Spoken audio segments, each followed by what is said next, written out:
Welcome back to Wall Again, where passion meets music. And this week we're doing another Led Zeppelin review from Eric's humble abode in County Meath.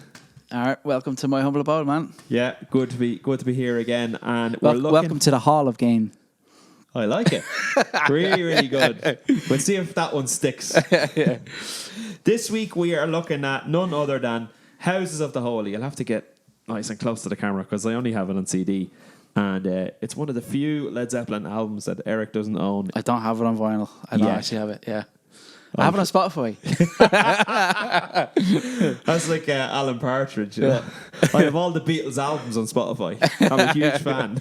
Yeah. I told you guys in the very first Zeppelin album review, I'm a massive fan of the first four albums. Yeah. I love the first four albums, the classic rock sound. But this to me is a change in direction of sound from those albums. It's when the band are getting a bit more experimental, a bit more like John Paul Jones is taking the reign here.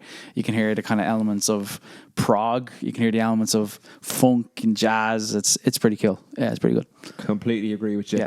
This is where they took the shackles off, in my opinion. Yeah. The first four albums, okay, they've done the blues rock, they've done the hard rock, they've done the folk, they've done little elements of soul and R&B here and there, little splashes and dashes. Very small bit of prog, but I wouldn't say there was much prog on the first four albums. This album now, that's it. Yeah. Anything is open. Any idea that anyone brought to the table was dissected and looked at from all different angles to see could they shape this into a song. And so much so they had too much material. And of course it was all set up, contractual obligations with the label, Atlantic Records and whatnot. It was to be a single vinyl, and we all know, Eric, the limitations of vinyl. It's 40 minutes or thereabouts. Yeah. So 20 minutes, the two sides of 20 minutes. So they had to arrange the best songs from these sessions into 40 minutes. And funny enough, there was a song called Houses of the Holy. Which went to their next album. They had to cut the title track because they didn't think it fitted in with the style of music on this one. And that one was put on Physical Graffiti. I believe there was another two songs that were put onto Physical Graffiti as well. Yeah, it's probably what he made a double album out of. Did all this material hanging about, this material, yeah. So double, Physical Graffiti was, of course, the double album. Yeah. But tune in next week for Physical Graffiti. Exactly. But this week we're concentrating on Houses of the Holy, 1973. This one was released. Yeah. Talk about the artwork first, maybe to start. Yeah, so it's a very controversial artwork. It's Storm Thorgerson. If you guys are from Hypnosis, anyways, it's the guys who've done the artwork for a lot of prog music. So Pink Floyd, very famous for.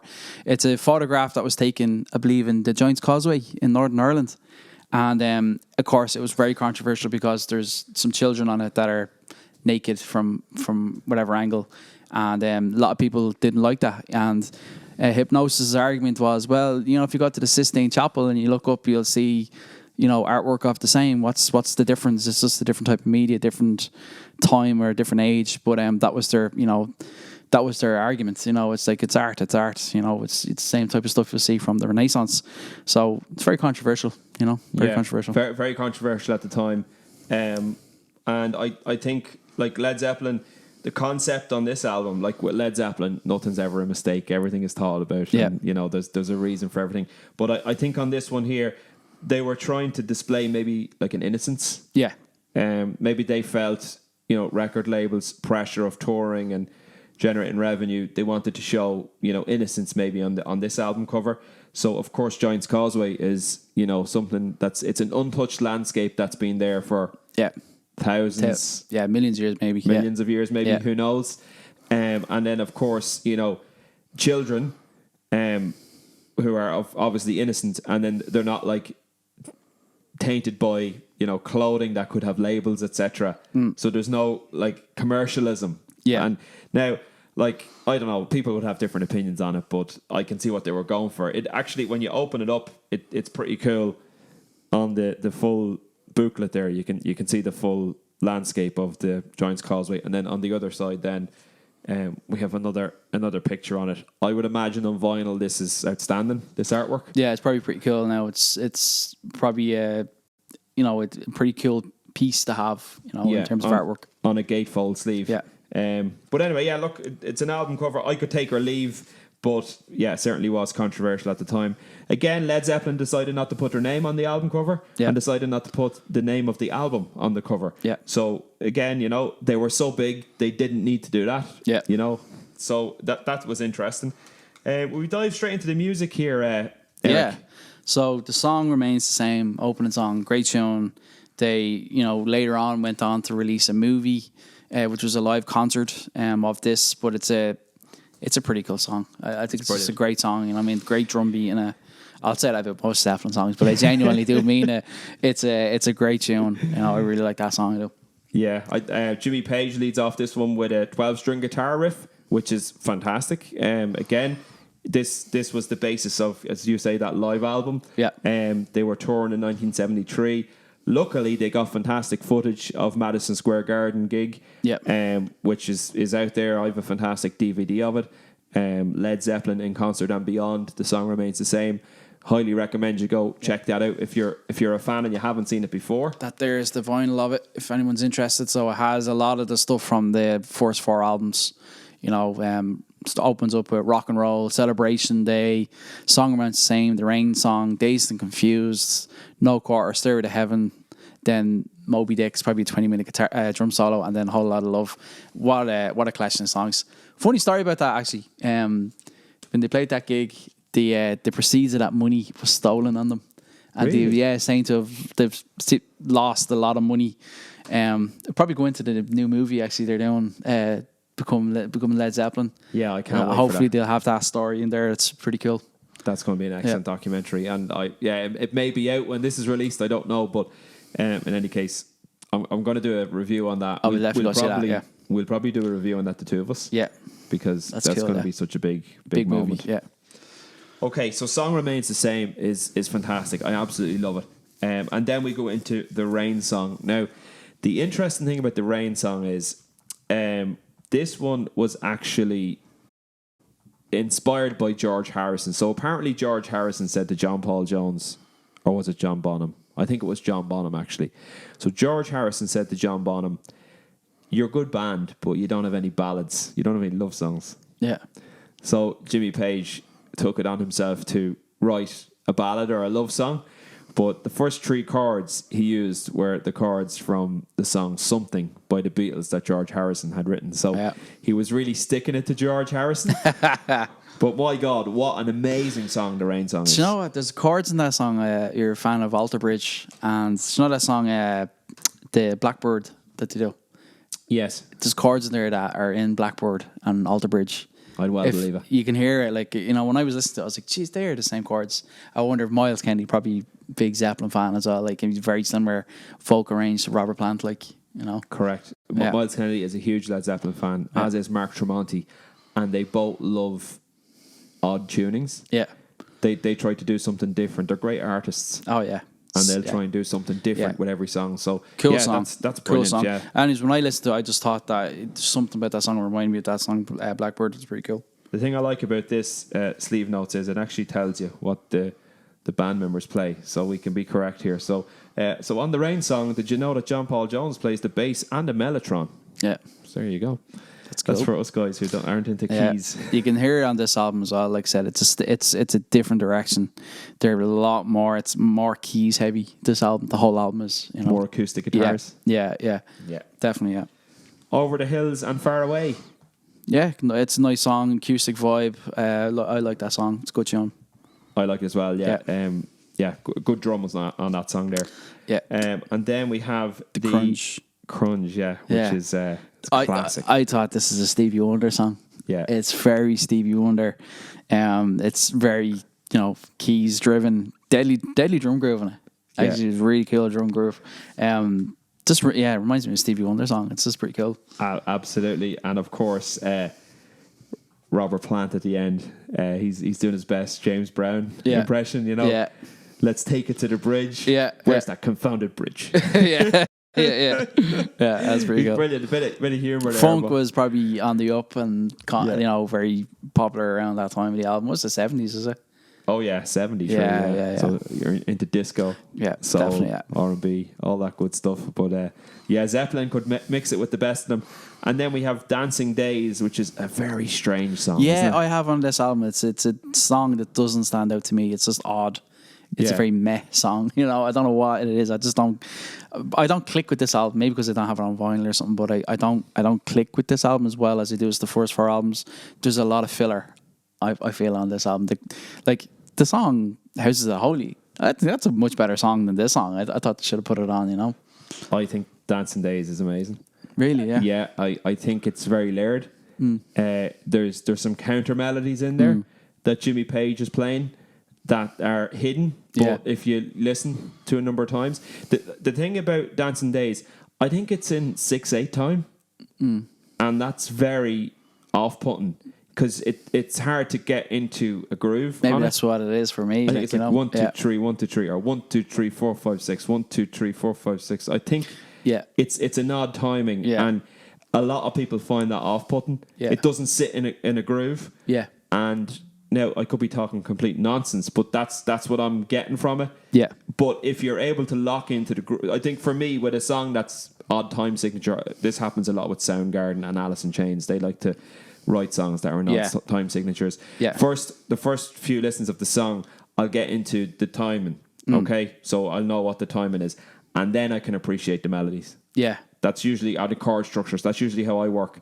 And if there's great chord sequences in there, maybe that'll speak to me first.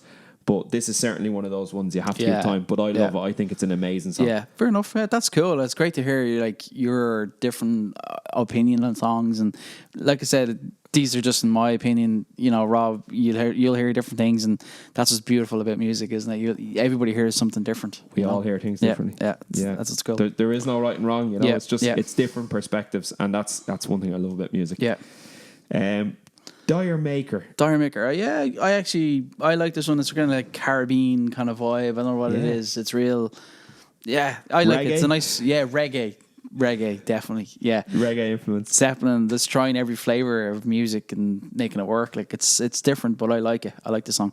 So it's probably worth pointing out at this point, Jimmy Page decided to not play guitar and record guitar the way he had done previously. So previously he was using a lot of Gibson guitars, so Les Pauls. He was using I think it's called an E1280. It's the big double neck guitar. He was using a lot of those guitars. Stuff with humbuckers, stuff that was heavy. And I know he had a Telecaster on number 1, but he was able to get that to sound like a heavy guitar. For this, he's gone for something completely different. He's playing a lot of guitars with single coil pickups, so the sound is lighter. But what that does is that it gives John Paul Jones a platform to push forward on what he's doing with synthesizers, organs, and mellotrons. Let's let that instrument stand out a lot more, which is so prevalent on this album. Brilliant. Yeah, it's the lead instrument on this album. I think John Paul Jones is a lot more in the forefront on this album than previous albums. You have to remember the year as well. Like it's in the 70s, you know. Like this is like the age of disco, the age of that type of funk music, and it's Zeppelin like going with that wave as well. A little bit. You know, it has to be. They're probably. I think I read somewhere like they're at their most popular around this time. You know, people were squeezing into arenas to want to see these. You know, so it's only natural that like bands like I don't know, Kings of Leon. You know, they were first few albums. Who are these? Who are these guys? They're just hippies, and then all of a sudden they became this mainstream massive band. It was like that for Zeppelin. They blew up around this time. You know, their sound had just blown up. It's all because they're trying this kind of funk, you know, groove-esque music. It's certainly taking them in that direction, making them more popular. Yeah, I would agree there that they're trying to stay relevant with the current trends. But the only difference between Kings of Leon and Led Zeppelin is I would say no, like I wouldn't put them in the same, but it's only like, you know, an example of a band who are like kind of unknown, you know, and then all of a sudden blew up overnight with one huge song. You know, like say for example, all these years later now, right? I would never dream of putting on Kool and the Gang and Stevie Wonder.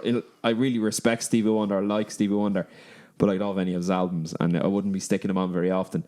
But because I'm like a rock fan, I will listen to Led Zeppelin, and this one, I won't put this album down just because it's got some soul, some funk, some yeah, R&B. I'll listen to it because it's got Led Zeppelin, and I think they bring a high level, a high standard to those styles of music. Yeah. So much so that you're listening through and you kind of have to take a second take and say, that's not rock. What is that? Yeah. It's actually reggae. Yeah. Or Yeah, it's actually, yeah. you know, no, I love the Police as well. And again, another fantastic band. Amazing we bands. have to go through their albums. But they were taking influences from All everywhere. genres. Yeah. Everywhere. Yeah, And yeah. making it their own. Absolutely. You know, Absolutely. another brilliant band. No Keep Quarter. That's a great song. It reminds me of Pink Floyd Echoes. There's Hammond keyboards in this song. Sounds like that opening ding ding ding, the kind of ping effect or something. They have similar sounds on this. There's something pretty cool about that song. I like that. I like this song. This is their prog rock song. Yeah. For me. Yeah. This is where they get really proggy. Yeah. Like as you mentioned there, you know, like Pink Floyd, Yes, bands like that, you know. Yeah. Genesis. This is where they're really going down the prog route. And in my opinion, love this song. The live version of this song on that album you just mentioned is amazing. Savage. It's absolutely fantastic. Guitars are real heavy and the drums are heavy when they need to be, and then they cut out and let John Paul Jones It back reminds in. me of a Tool song. Really? Yeah, there's something in there. That Tool obviously probably influenced by Led Zeppelin. Yeah. But when I listen to this song, I hear elements of Tool. You know, or Very good. There's definitely that prog rock sound in there. You know, Yeah. it's pretty cool. Excellent. Excuse me. And then we go on to The Ocean, and this is like Bonham at the start of this. I was like, we did 3 takes, but we're doing it again. 1, 2, 3, 4. Yeah. Down, down, down. Yeah, deadly drum groove. Really cool. It's a class song. I really like this one as well. It's The Ocean, brilliant. yeah. This is, do you know what? Like throughout all Led Zeppelin's albums, they have these what I call like Led Zeppelin 2 songs. Yeah. So like Black Dog, Rock and Roll. Yeah. This one Syncopated kind of rudiments that, Bonham is doing. Yeah. brings you back to the Led Zeppelin 2, and it's the hard rock elements. But to finish an album like this with so many different styles, and then they just go, we can do all this, but we're still a rock band at the heart of it. At the heart of it, yeah. I just like, it's amazing. It's amazing. Yeah, it's a good album, It's there's some like I said, I don't really connect to this album. There's some good songs, like for example, No Quarter. It's probably one of the standout tracks for me. Yeah. Class song. Really, really like it. But in my opinion, like it's the band, they moved in a new direction of sounds. They were trying lots of new things. Yeah. You're telling me with the story that they cut a lot of songs because they couldn't fit. I feel that this album it's more on the mediocre side of Zeppelin, in my opinion. I'm just not a huge fan of it. It's definitely, for me, it's up there in their pantheon of great albums. Yeah. Without a doubt. And like they have second tier albums, but there's not many of them. Yeah. And I don't think this is a second tier album. But again, I'm a huge Led Zeppelin fan, so that's probably skewing my mindset on it, Yeah. For me, it's an 8 out of 10. Cool. And Cool, yeah. like the more I listen to it, the more I like it. Yeah. You're getting more into prog rock now, I am. Yeah. And more styles of music. Yeah. And I've always loved this album, but it's really grown on me. Yeah. On me these days. I'd have to give it a 6 out of 10. Like I said, the songs I just don't gel with. Lots of different genres thrown in there. It's not just, to me, Zeppelin 1, 2, 3, and 4. It's, to me, that's who I hear as Zeppelin's the classic rock bands, whereas this is a different type of genre that they tried out. I like their next album, Physical Graffiti, fantastic album, but this album's just something strange about it. But it's a good album. It's a good listen. Listen. I think it's an important album in Led Zeppelin's catalogue. Yeah. And as you say, Physical Graffiti.